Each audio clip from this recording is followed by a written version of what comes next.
com os destaques do mercado agrícola, sempre no primeiro segmento do nosso programa com o Silmar César Miller, ao vivo. Bom dia, Silmar. Muito bom dia, Otávio. Bom dia, amigos do Terra Viva. Sextou, né, Otávio? Sextou. Antes de falar dessa safra recorde, aí, preços que garantem VBP e também do movimento dos produtores rurais em Brasília, ontem tivemos um dia bastante agitado no mercado financeiro, né? No mundo, as bolsas tiveram aí quedas expressivas e no Brasil também temos problemas por conta dos depoimentos que vão sendo prestados na CPI da Covid-19, né? O de ontem complicou ainda mais a vida de todo mundo aí, botando uns pontos nos is. Por exemplo, a Pfizer fez propostas de vender a vacina para o Brasil e o Brasil não quis comprar a vacina porque a vacina estava em teste. E a Pfizer não garantia, disse lá o cidadão, e a Pfizer não garantia a eficiência da vacina. Pois bem, mas só que a mesma vacina da AstraZeneca que eu tomei, ela também estava em testes e não tinha sido confirmada e foi validada pela Anvisa e o governo comprou. Ou seja, e a da AstraZeneca foi validada como boa para a Covid-19 só em dezembro. A como é que chama aí? Da Pfizer. A da Pfizer, em setembro, já estava dando como válida. Ou seja, coisas estranhas. Outra coisa, o governo de São Paulo diz que não produz vacinas porque o Butantan está sem insumos. Eu até questionei aqui há pouco. Espera aí, foi um contrato de fio do bigode do governo de São Paulo e do Butantan com os chineses e dos chineses com eles? Não tem um chamegão lá, um papel assinado, um contrato? Contrato não é para ser cumprido? Eu não estou entendendo mais nada, Silmar. Mas me fala dos mercados financeiros. Bom, ontem o que tivemos foi um tombo generalizado dos mercados, especialmente mercado de commodities, também de petróleo, né? Um conjunto de fatores aí que se juntou no mesmo dia e provocou essa queda aí, que não era muito esperada. O milho, por exemplo, chegou a despencar quase 6% em dólares, né? Lá na Bolsa de Chicago. É o todo, petróleo, soja, milho, trigo, algodão, açúcar. Basicamente, o setor de grãos foi o mais afetado, e dentre esses componentes todos, tá vendo? Teve uma notícia que pegou todo mundo de surpresa e causou muita apreensão, especialmente nos Estados Unidos, que é uma ponte sobre o rio Mississippi que trincou lá, está ameaçando cair. E aí interromperam todo o tráfego de barcaças e de navios pelo rio Mississippi, que é a principal via de escoamento dos produtos agrícolas dos Estados Unidos em direção aos portos de exportação, lá no Golfo do México, na Nova Orleans, por exemplo. Aí para tudo, tinha mais de 400 barcaças lá que foram paralisadas, foi interditado o tráfego no rio, e aí causou um pânico no mercado, porque, olha, o que vai acontecer? Os Estados Unidos não vão conseguir exportar a sua soja, o seu milho, o seu trigo, que todos esses passam por ali, né? É a principal via de escoamento para exportação. O único que está fora disso é o algodão. Então pegou todo mundo de surpresa, causou uma apreensão muito grande, o medo, por exemplo, de cancelamento de compras de produtos americanos por um importador sem garantia de que ia receber mercadoria, então todo um pânico no mercado e acabou derrubando de forma inesperada e de forma muito agressiva os preços lá na Bolsa de Chicago. Foi um pânico generalizado, derrubou os preços aqui no Brasil também como consequência, já que o Brasil obedece também os níveis do mercado internacional, ou seja, foi um pandemônio nesta quinta-feira. Não se tem notícia ainda do quando é que vai ser reaberto o tráfego lá no rio Mississippi.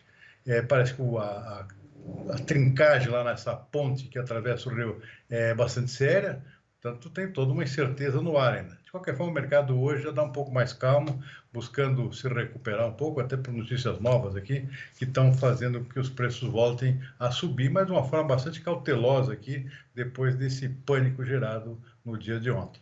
Lembrando que até pouco tempo atrás nós tivemos um pânico gerado assim também por conta daquele navio que entalou lá no canal de Suez, né? Aí foi o fornecimento de petróleo e agora aí é o fornecimento de commodities de um dos grandes produtores agrícolas do mundo, né? Assim como o Brasil, Estados Unidos. Vamos lá, e o VBP está garantido? Continua escalando montanha? Olha, a perspectiva segue positiva, mas com vários pontos de interrogação pelo meio do caminho, né, Tavinho? Um deles é o milho, né?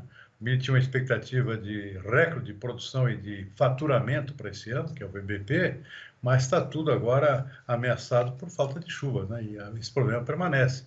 Então, possivelmente não vamos ter essa grande safra de milho que estava sendo esperada. as perdas estão se acumulando a cada dia que passa, já se fala em 10, 15 milhões de toneladas perdidas por falta de chuvas. Portanto, esse VBP do Ministério da Agricultura, na minha opinião, está muito otimista. Embora exista uma perspectiva boa para outras culturas, no caso do milho, está um pouco furado. O Ministério fez esse levantamento, essa projeção, com base em dados da última estimativa de safra do próprio Ministério, que ainda pareceu bastante otimista aqui do ponto de vista dos principais analistas.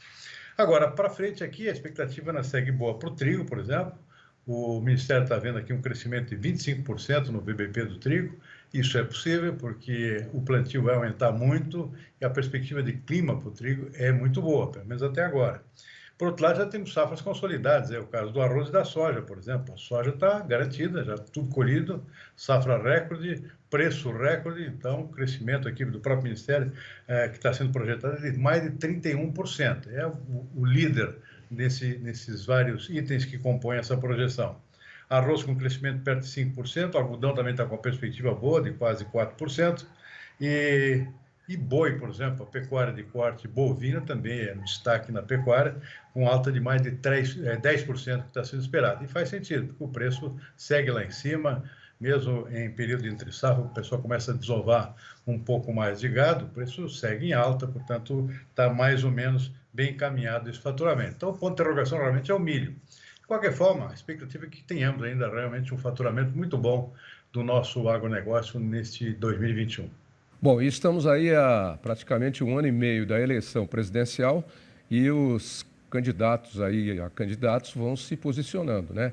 Nós tivemos aí, com o resultado das pesquisas, algumas motivações e manifestações, pesquisas recentes. O presidente Bolsonaro, por exemplo, foi a Alagoas, né, ontem ou anteontem, montar lá o seu palanque, né, foi ovacionado, e carregou a tiracolo o senador Collor, né, que é rival do senador Renan Calheiros, que é o relator da CPI e que fatalmente vai apoiar a família Calheiros, vai apoiar Lula se for o candidato.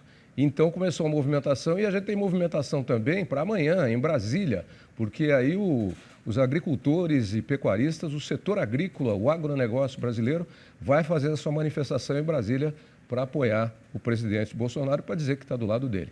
Enfim, os pauzinhos vão se mexendo, né, Silmar?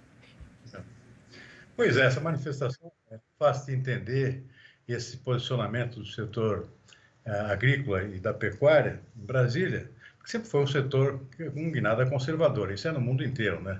O próprio Donald Trump nos Estados Unidos se elegeu basicamente pelo meio oeste americano, onde se concentra o grosso do agronegócio dos Estados Unidos. Aqui no Brasil não é diferente, e no resto do mundo também não.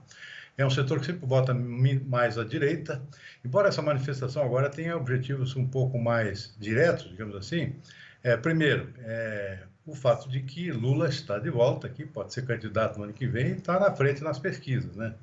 E é claro, todo agricultor pecuarista que suou para comprar sua terrinha lá, para plantar, e já tem seu perfil conservador, não quer saber de invasão de terra, de reforma agrária, esse tipo de coisa que fica no ar de novo com a volta do ex-presidente, né? E por isso que a mira das manifestações, não só apoio ao presidente, mas também em protesto contra o STF. Por quê? Porque o STF foi que absolveu o Lula e permitiu que ele voltasse a concorrer. Tem todas essas nuances, portanto, que explicam essa movimentação, que às vezes nem é tanto de apoio a Bolsonaro, mas é contra tudo que seja contra a direita representada por Bolsonaro, né? Ou seja, a volta do Lula é o grande foco dessa manifestação, sem dúvida nenhuma. Vamos continuar acompanhando e ver aí os próximos meses, ou o próximo ano e meio, será sem dúvida emocionante, né? Prepare o seu coração. Sexta-feira, Silmar, nesse fim de semana não temos Fórmula 1, portanto, os pilotos da Fórmula 1 que correm nas imagens da Band, nos grandes prêmios, estão parados, descansando, refletindo. E as commodities na sexta-feira, como é de costume também, dão uma desacelerada, né? Como é que está o negócio nessa sexta-feira? É verdade, depois do tombo de ontem, né, o mercado está um pouco mais tranquilo nesta sexta-feira, embora ainda com o pé atrás. O milho, por exemplo, continuava caindo agora há pouco, tinha caído muito ontem, 5,6%, agora caindo 0,3%. O arroz em Chicago também caiu um pouquinho, 0,1%, o algodão 0,3% na Bolsa de Nova York. Só a soja e o trigo que voltaram a subir um pouquinho. E é explicável aqui no caso da soja, o fato de que é um setor que está com estoques muito baixos. Então, mesmo com essa questão da ponte lá nos Estados Unidos, é bom lembrar que a soja americana já foi quase toda já exportada, então a soja não sofre tanto essa possibilidade de interdição lá dos embarques pelos portos americanos. Então a soja volta a subir hoje, está subindo 1,1% agora há pouco na Bolsa de Chicago.